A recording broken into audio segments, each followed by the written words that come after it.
Matthew's with us in Boston. Hey, Matthew, welcome to the Ramsey Show. Hi, thanks for taking my call, Dave. How you doing? Better than I deserve. What's up? I've got, I guess it's going to be a not necessarily complex question, but I've got about $1.2 million in investment debt. The value is about $2.3 million. And then personally, I've got a mortgage of $925,000. My combined family income is $230,000. I didn't find you until about July of this year, so I've adjusted. I'm technically in between baby step 5 and 6. So Okay. I'm trying to find out. I've got some extra cash. I've got about 150, and 150,000 in extra cash that I was either going to invest or start to target and pay down my investment mortgages. Gotcha. I just don't know which direction to go. Well, I would begin to clear the mortgages because that's going to lower the risk of the portfolio dramatically. You got about a 35% equity position, so you got a pretty good equity position, but I like 100% equity position, and that's what I've got in my real estate and what I recommend. So, you're sitting there with $2 million worth of real estate paid for, plus a paid for $1 million house. You can breathe, man. That's a whole different world. That would be pretty cool. And you're about $2 million away from doing that. So, got $150,000 to start the process and $200,000 income. What is your smallest? The 1.2 is how many properties? 3. 3. What's the smallest mortgage? $253,000. Okay. All right. There's 2 things I look at when I'm considering doing this. If I'm in your shoes, thing one I look at is I try to work a debt snowball, pay off the smallest to the largest. That's one thing to consider. The second thing I look at is something happens in my 30 years of experience of doing this when your home is paid off. Something happens inside of your soul that's different than paying off your rental. So, there's a bit of a risk management thing in there too. If you had to choose in a horrible situation which property you were going to lose because you couldn't pay the bill, you would choose to lose the rental before you choose to lose your residence.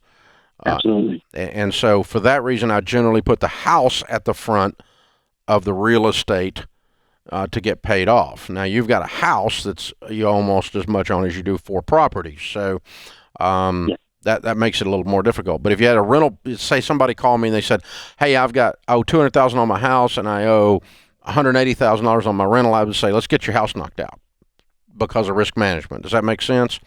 But so those are the things running through my head while I'm answering your question. The principles that I kind of use as my guidelines. So if I woke up in your shoes, I'd probably pay off the smallest rental ASAP. Use the 150 towards it, and then just take a bunch of your income chunk towards it.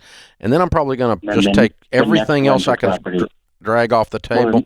I'm sorry? The next rental property is, so it's $253,394. Yeah. So if I pay off the $253, then roll it into the $394. No, I'd pay off the $253, and then I would roll it into your home.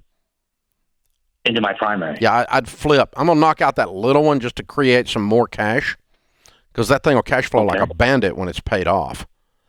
And then I'm going to do that. I'm trying to create some cash, and then I'm going to put that cash with your great cash, and then I'm going to start chunking on your house. It'll probably take you 3, maybe 4 years to knock your house out, and then you'll flip over and start knocking those rentals out after those other 3 rental debts out after that. Then when all of that is paid for, you're going to have so much cash you're not going to know what to do with. I just sat down with our CFO this morning going over our rental properties because it's time to start planning taxes, and when you don't have any payments on rentals, they make money. That's a lot of cash. Yeah, and so you get these things all paid off in the future, then you'll be able to buy another rental with cash pretty quick, and then another rental with cash even faster. So I'm not there. Why wouldn't you liquidate those rental properties and just pay your house off and square up? You could. Okay. You could. I'm at this point in, you're $1 million of equity in, right? I'm reading into this because he didn't even bring that up. Yep. And he's I was reading into this that he's pretty emotionally invested in that whole process. Yeah. And cleaning it up is an option. selling them all is probably not something he's going to consider doing.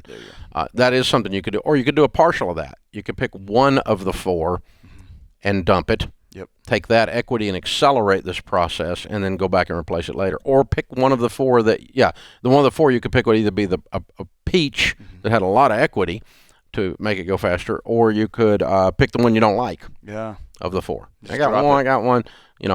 Winston, Rachel's husband, manages ours, and we were talking about it at breakfast the other morning. He goes, well, if we didn't own such and such an address, we'd never buy it again. And I went, oh, well, that's true. Yeah. We wouldn't, but we've got it, so we're going to keep it. But if we're talking about what we're going to do the next 5 years, he goes, we'll never buy one of those, and he named that street name. Gotcha. And you're right. I would never buy that one again. So that'd be the one I would sell if I was trying to accelerate something over on my side. I'm not. I'm just buying whole. But that's, yeah. You could liquidate them all and just 100% pay off everything today. Yeah. But then you have to start over on the rental. That's right. And I'm guessing he's not going to do that. No. I'm guessing that Matthew is probably pretty invested emotionally in this whole process, and so But bringing that up makes me think about selling one of them for sure.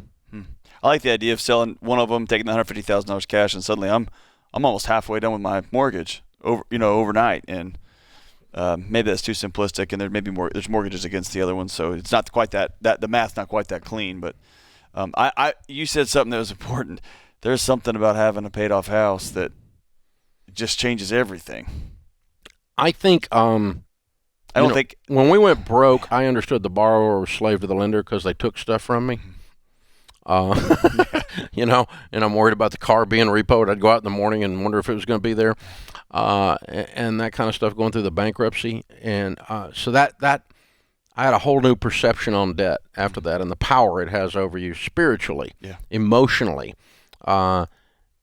That was one time I experienced the weight and the truth of that scripture. The second time was when I was 100% debt free after I paid off the house and everything is done. And you do walk out in the backyard with no shoes and the grass feels different under your feet and something snaps. There's a peace button inside of you that flips. So do you know how many Americans are a percentage of homeowners have a mortgage? About half, oddly enough. Wow, I thought it'd be way higher than that. I did too. Okay. And I just got fresh numbers the other day. About half are paid off. So one of my core beliefs about psychology is you can't be mentally well if you are not in control of your tomorrow. And it hit me, I've been here almost 2 years now. Wait a minute, if you owe somebody money, you cannot be psychologically well because a part of your brain knows we're not in control of tomorrow. And if you don't believe me, just walk through a pandemic. Wow. You find out you're not the third pig in the brick house. You're the one in the sticks in the hay house. You pay that mortgage off and you can breathe. Yeah, it's a different thing.